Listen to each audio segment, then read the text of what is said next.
चंचल नेत्रों के किनारों से तनिक सी प्रेम की दृष्टि के द्वारा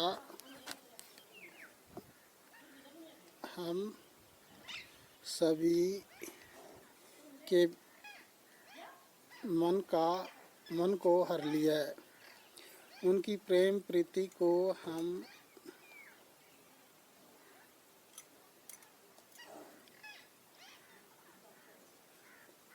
रखने बलपूर्वक अपने हृदय में छुपाकर रखा।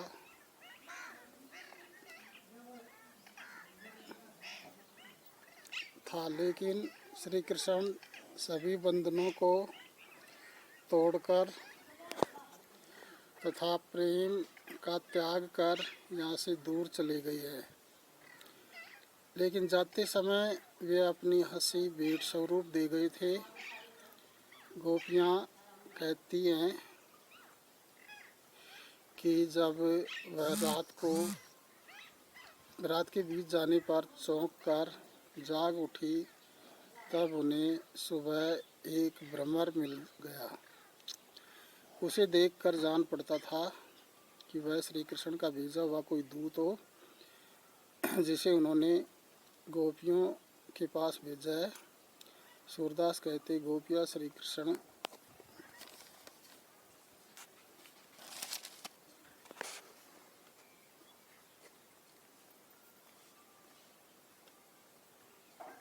श्री कृष्ण के बारे में कहती है कि नवल किशोर श्री कृष्ण ने उनका सब कुछ लूट लिया है।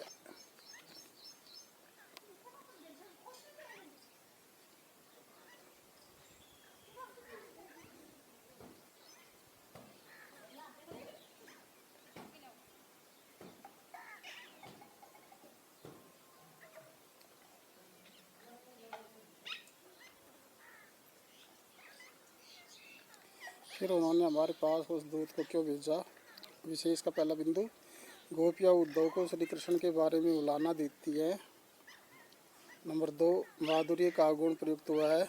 नंबर 3, भाषा ब्रज भाषा का प्रयोग हुआ है। 4, अनुप्रास अलंकार प्रयुक्त हुआ है। 5, वियोग श्रृंगार रस अभियुक्त हुआ है। 5। अगला पद है तीसरा, संदेशनी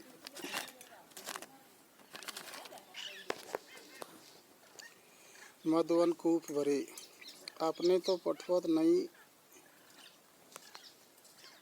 मधुवन को बहुरीन शोध करे, केवे श्याम सिखाए प्रमोदे, केवे कऊ बीच मरे।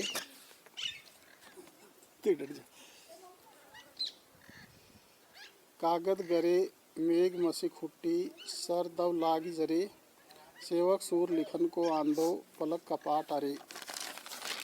प्रसंग।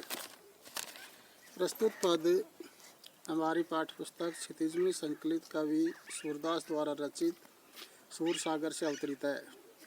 श्री कृष्ण ब्रज को छोड़कर मथुरा चले गए थे, जिस कारण गोपियाँ विरह व्यथित रहने लगी थी। गोपियों ने श्री कृष्ण के पास अनेक संदेश भेजे, लेकिन कोई प्रत्युत्तर नहीं आया। व्याख्या। कवि सूरदास कहते हैं कि एक गोपी अपने मन की भावों को व्यक्त करते हुए कहती है कि श्री कृष्ण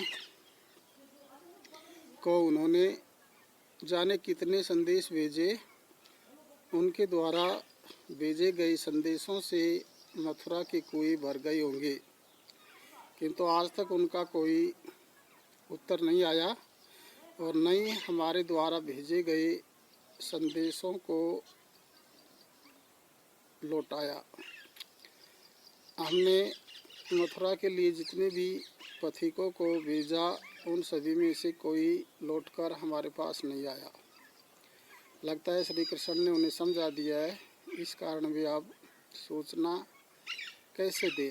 या हो सकता है कि वे पथिक रास्ते के बीच में ही कहीं मर गई हों, या बारिश के कारण कागज भीग कर गल गई हों,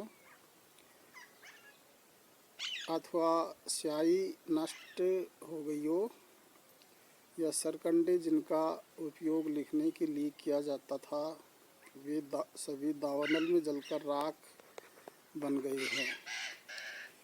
कवि सूरदास जी कहते हैं कि उनका सेवक सूरदास है, जो लिखने वाला है वह अंधा है।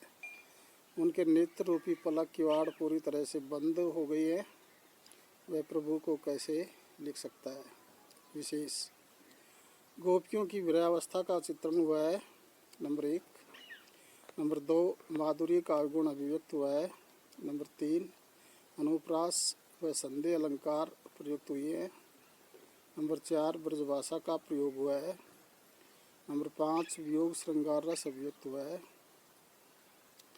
होमवर्क के लिए प्रश्न नोट कीजिए। पहला प्रश्न है, कौन किसे संदेश भेज रहा है।